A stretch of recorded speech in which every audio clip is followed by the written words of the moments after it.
మన పాఠశాలలోకి వచ్చి మరి ఇంత చక్కటి నిజంగా కూడా ఈ రోజుల్లో ఇది అవసరం. మనం ఇంతకుముందు ఏమనుకున్నాం, అసలు గుంజిళ్ళు అంటే అది ఒక పనిష్మెంట్, మనని ఏదో ఇది తప్పుగా అనేది భావించే వాళ్ళం. వాస్తవంగా గుంజిళ్ళు తీస్తే ఎన్ని లాభాలు ఉన్నాయో ఇప్పుడే మనం సార్ చెప్తుంటే తెలుసుకున్నాం. వాస్తవంగా కూడా ఇప్పటి వరకు చాలా మందికి తెలియదు. మనకు గుంజిళ్ళు తీస్తే మనకు కాన్సన్ట్రేషన్ పెరుగుతుంది అంటున్నాడు సారు, ఏకాగ్రత, అదేవిధంగా జ్ఞానం పెరుగుతుంది అంటున్నాడు. శారీరకంగా కూడా మనకి ఎక్సర్సైజ్ అవుతుంది.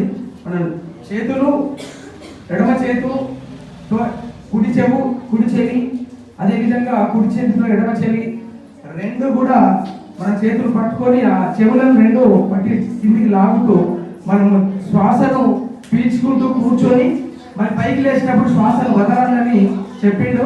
నిజంగా కూడా అది చాలా చక్కగా కూర్చునేటప్పుడు శ్వాసను గాఢంగా తీసుకుంటూ నిదానంగా కిందికి కూర్చోవాలా. వేలు పెట్టడం అనేటువంటిది చాలా ఇంపార్టెంట్. ఎందుకంటే ఆక్యుప్రెషర్, ఇక్కడ ఒత్తిడి కలిగితేనే మన మెదడులో ఉన్న న్యూరాన్స్ యాక్టివేట్ అవుతాయి. ఇక్కడ ఆక్యుప్రెషర్ అంట, ఆరిక్యులర్ ఆక్యుప్రెషర్. సో ఈ విధంగా ఈ చేతుల అమరిక ఉండాలి. ప్రథమైందా? ఫస్ట్ ఏంటి? ఎడమ చేతిని కుడి చెవితల్ని పట్టుకోవాలా. తర్వాత కుడి చేయిని పైకెత్తి ఎడమ చెవితల్ని పట్టుకోవాలి. ఒకసారి అందరూ పట్టుకొని చూద్దాం. పైకెత్తి నోటిలోని మెత్తని పైభాగాన్ని అంటే అన్నిటినీ తాకించాలి. మనం కా అనే అక్షరాన్ని ఉచ్చరించేటప్పుడు నాలుకను వంచినట్టుగా ఉంచాలి. ఇలా యోగా పూర్తి అయ్యే వరకు అలానే ఉంచాలి. ఎడమ చేతిని పైకి ఎత్తి బొటన వేలు మరియు చూపుడు వేలితో కుడి చెవి తమ్మిను సున్నితంగా పట్టుకోవాలి. బొటన వేలు బయట వైపుకు ఉండాలి. ఎడమ చేయి ఉదరాన్ని తాకాలి. కుడి చేతిని పైకి ఎత్తి బొటన వేలు మరియు చూపుడు వేలితో ఎడమ చెవి తమ్మెను సున్నితంగా నొక్కి పట్టుకోవాలి. బొటన వేలు బయట వైపు ఉండాలి. కుడి చేయి లోపల ఎడమ చేయి ఉండాలి. రెండు చేతులు అలాగే ఉంచి శ్వాసను గాఢంగా తీసుకుంటూ నిదానంగా క్రిందికి కూర్చోవాలి. ఈ స్థితిలో 2 లేదా 3 సెకండ్లు ఆగాలి. శ్వాసను వదులుతూ పైకి లేవాలి. ఇప్పుడు సూపర్ బ్రెయిన్ యోగాలో ఒక రౌండ్ లేదా పర్యాయము పూర్తి అయినట్లు లెక్క. ఒక వ్యక్తి వయస్సును బట్టి 7 నుండి 14 సార్లు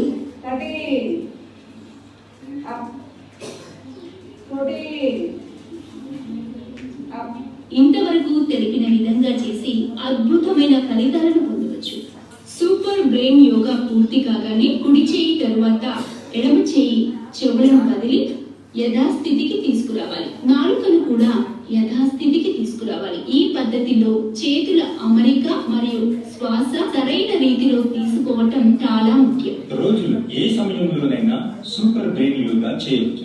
సూపర్ బ్రెయిన్ యోగాను ఉదయం చేయడం వలన రోజంతా పదునైన మనసుతో ప్రశాంతంగా రోజువారీ కార్యకలాపాలలో చురుకుగా పాల్గొంటాం. ఉదయాన్నే గుంజీలు తీయడం వల్ల 14 సీటర్స్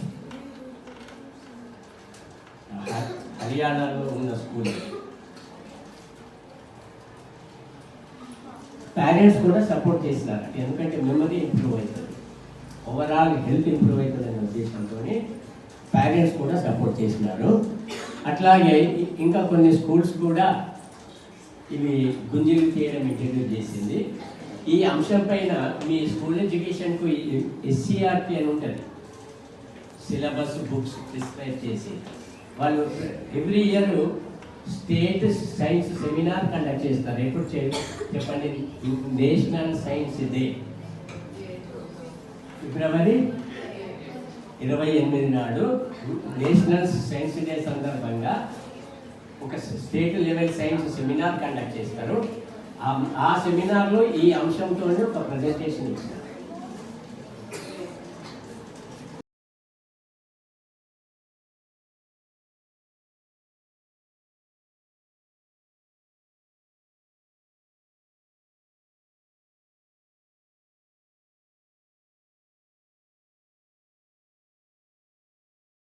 ఇవాళ మొట్టమొదటిసారిగా మన రాష్ట్రంలో ఏది కర్ణాటక నుంచి మొదలుపెట్టి కేరళలో మొదలుపెట్టి కర్ణాటక వచ్చి ఇక్కడ చెప్పిన తర్వాత ఆనాడు ఉన్నటువంటి పిసిసి అధ్యక్షుడు రేవంత్ రెడ్డి గారు తప్పనిసరిగా దీన్ని అమలు చేయాలని ఆలోచన చేసి అసెంబ్లీలో గెలవగానే మొట్టమొదటిసారిగా బిల్లు పెడతామని చెప్పాడు. కేబినెట్ లో నిర్ణయం తీసుకున్నాడు. యావత్ భారతదేశంలో ఇది ఒక దిక్సూచి.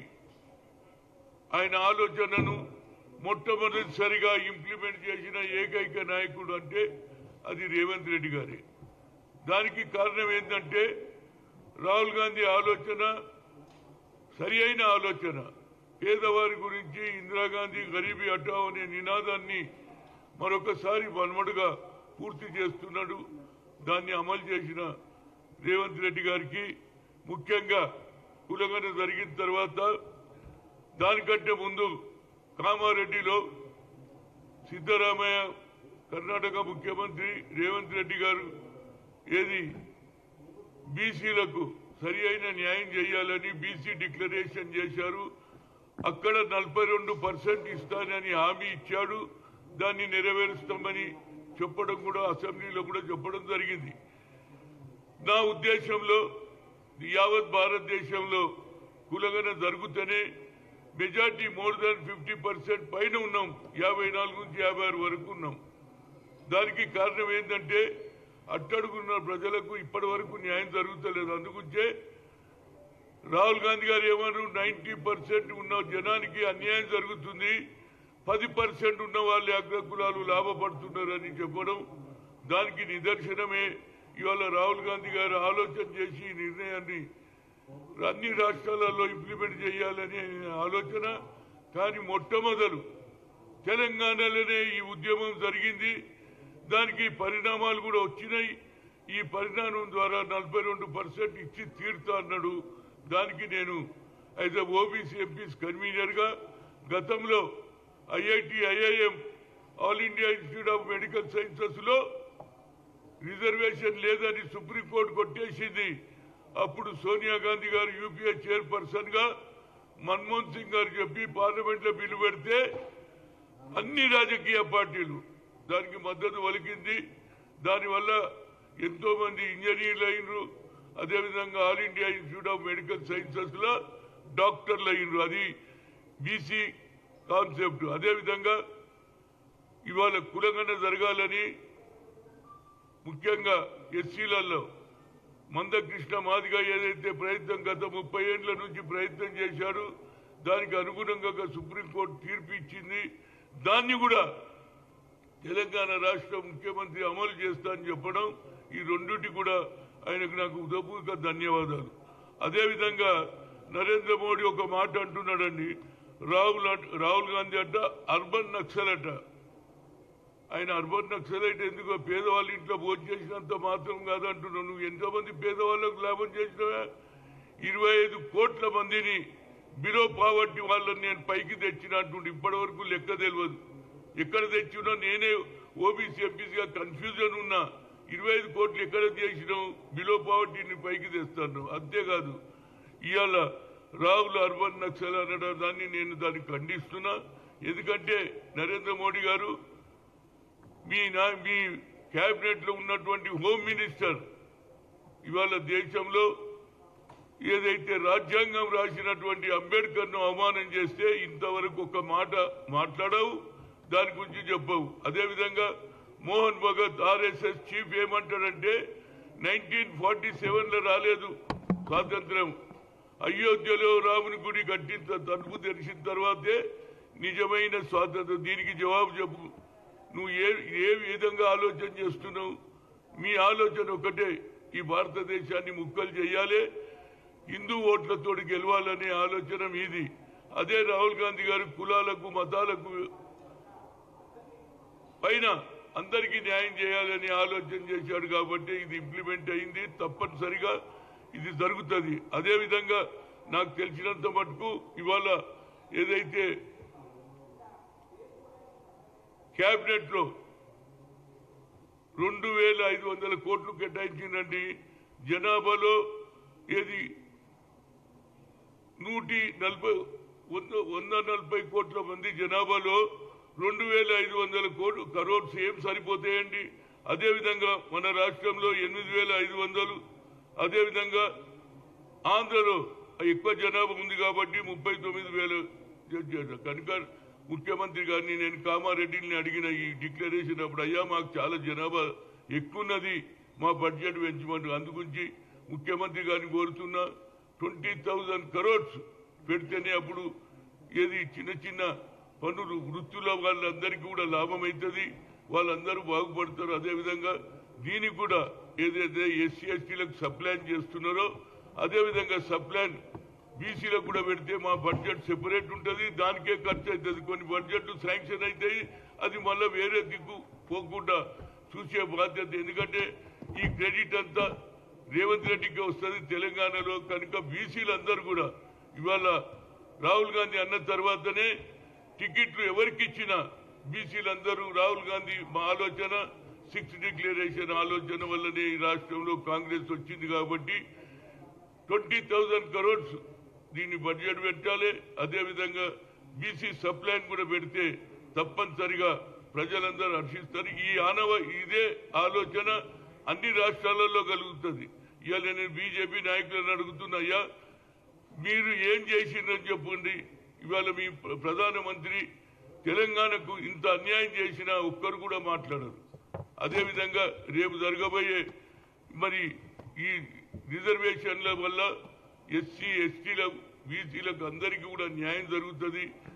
అదేవిధంగా కేంద్రంకు పంపిస్తే వాళ్ళు చేస్తారని కాదు, నా ఉద్దేశంలో వాళ్ళు రిజర్వేషన్లకు వ్యతిరేకము కనుక ఆర్ఎస్ఎస్ బీజేపీ మొదటి నుంచి కూడా బీసీలను ఎస్సీలను విడగొట్టాలని ఆలోచన చేస్తుంది. కాబట్టి తప్పనిసరిగా మన రాష్ట్రంలో రేపు జరగబోయే లోకల్ బాడీ ఎన్నికల్లో తప్పనిసరిగా ఈ 42%ను అమలు చేయాలి. అదేవిధంగా కేటగరైజేషన్ కూడా మూడు విధాలు విభజించారు. వారికి సరి అయిన మాదిగ వాళ్లకు 9% అని 5% అని 1% అని ఉన్నది.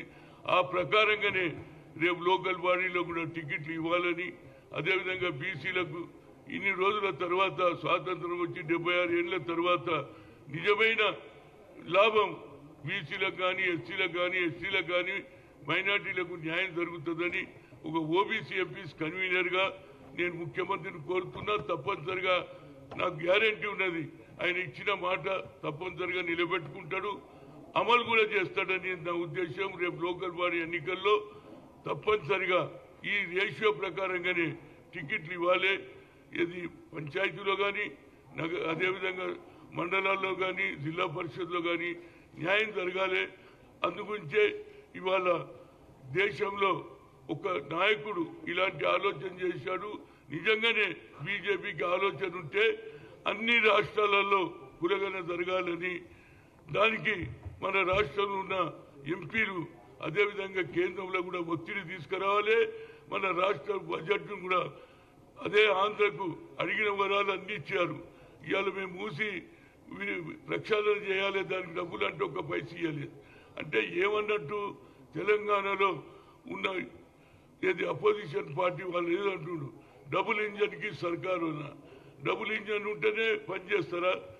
ప్రజలు ఎన్నుకోబడినటువంటి ఏదైతే పార్టీలు ఉన్నాయో వారికి అన్యాయం చేయాలనే ఆలోచన మంచిది కాదని ఇప్పటికన్నా రాహుల్ గాంధీకి ఏదైతే అర్బన్ నక్సల్ అనే దాన్ని ఖండిస్తున్నా. నిజంగా నీకు చిత్తశుద్ధి ఉన్నదా? నువ్వు ఈ 10 ఏళ్లలో ఒక్క పని కూడా చేయలేదు. మీదికెళ్ళి అబద్ధాలు చెప్పి 25 కోట్ల మంది కట్ట బిలో పావర్టీ నుంచి పైకి తెస్తా అంటున్నావు. ఇప్పటి వరకు ఎక్కడ లెక్కలు చూపించలే, ఎక్కడ పేదవాడు పైకి వచ్చిండో నాకైతే తెలియదు.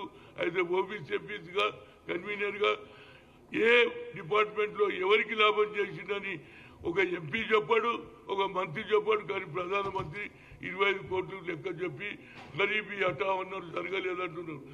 ఇందిరాగాంధీ గరీబీ హఠావన్ చేసింది, భూ సంస్కరణ అమలు చేసింది, దున్నేవాడికే భూమి ఇచ్చింది. అదేవిధంగా ఆయన ఇందిరాగాంధీ మనవడైనటువంటి రాహుల్ గాంధీ కన్యాకుమారి నుంచి కశ్మీర్ తర్వాత ఈ కులగన జరగాలనే ఆలోచన, ఇది పెద్ద హిస్టారికల్ డిసిషన్.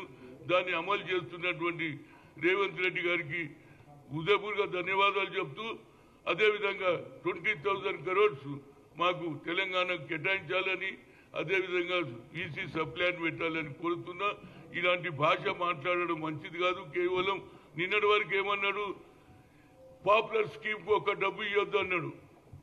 ప్రజలు ఇవి ఎక్కడికి పోతే ఈ డబ్బులు, దీనివల్ల దేశం నష్టపోతున్నాడు. అదే నరేంద్ర మోడీ ఢిల్లీలో 75,000 కోట్లు ఇచ్చిండు.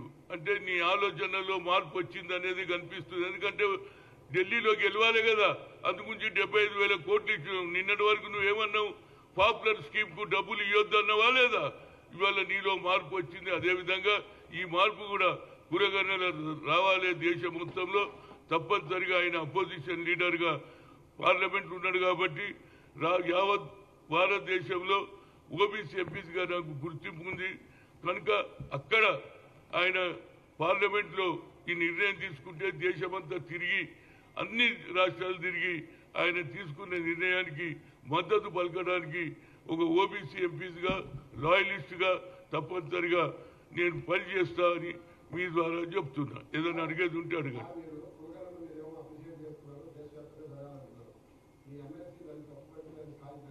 ఏమి ఎమ్మెల్సీ కులగన్న తప్పు ఉందని కాల్ చేసిండ్రు, మీరేమో చూడండి, దానికి సరి అయిన మనిషిని కాదు నేను. క్వశ్చన్ బాగానే ఉంది, ఆన్సర్ ఎవరు ఇవ్వాలి? మహేశ్వర్ రెడ్డి ఇవ్వాలి, ఆయన పార్టీ అధ్యక్షుడు. నేను ఆయన ఎమ్మెల్సీ ఉన్నాడు, ఆయన ఎందుకు అన్నాడు అనేది వివరణ నాకు అడిగేది ఒక మా దగ్గర ఏది డిసిప్లినరీ కమిటీ ఉంది, వాళ్ళు జవాబు చెప్తారు. దాని గురించి నేను ఎందుకు మాట్లాడంటే, నేను ఒక బీసీ ఉండి హనుమంతరావు చూసిన ఇంకో బీసీని పెరగనిస్తలేడని మళ్ళీ మీరు రాస్తారు కాబట్టి నేను మాట్లాడా. తప్పనిసరిగా ఇది వాళ్ళ చేతిలో ఉంది, వాళ్ళు ఏ నిర్ణయం తీసుకున్నా. అయినా ఒక్కటి మాత్రం చెప్తున్నా, ఇవాళ మళ్ళీ చెన్నారెడ్డి గారు ఉండేది ముఖ్యమంత్రిగా, అగ్రకులాల్లో ఉన్న బీసీల గురించి ఆనాడు రామ్దేవ్ గారిని మంత్రి చేశాడు, బీసీలకు ఎక్కువ సీట్లు ఇచ్చాడు. రెడ్డి హాస్టల్ వాళ్ళందరూ పోయిండ్రు ఎవరి దగ్గరికి? చెన్నారెడ్డి గారి దగ్గర. సార్ ఇక మన రాజ్యం వచ్చింది మనకి అంటారు. ఏం మాట్లాడుతున్నారా బాబు మీరు? మనం అందరినీ కలుపుకొని పోవాలి. మన జనాభా ఎంత ఉన్నది, మనం జనాభా ప్రకారం వాళ్ళని కూడా దగ్గర తీసుకోవాలన్న అంటే అగ్రకులాలలో కూడా మంచి వాళ్ళు ఉన్నారు అనేది నా ఉద్దేశం. ఎవరి మీదనో ఒక వ్యక్తి మీద అనడం, కొందరికి ఏది సామాజిక న్యాయం గురించి మాట్లాడే వాళ్ళు కూడా అగ్రకులాలు ఉన్నారు. అదే రాహుల్ గాంధీ గారు కూడా అగ్రకులాలు ఉన్నా ఇవాళ ఏది కులగన చెయ్యాలనే ఆలోచన వచ్చింది కాబట్టి అలాంటి మనం కావాలి. మన పరిస్థితి ఏంది, మనకి ఏం కావాలని అడగాలి కానీ వేరే వాళ్ళని కించపరిస్తే దానివల్ల మంచి సాంప్రదాయం కాదనేదే చెప్పగలుగుతాం. Okay, right, thank you.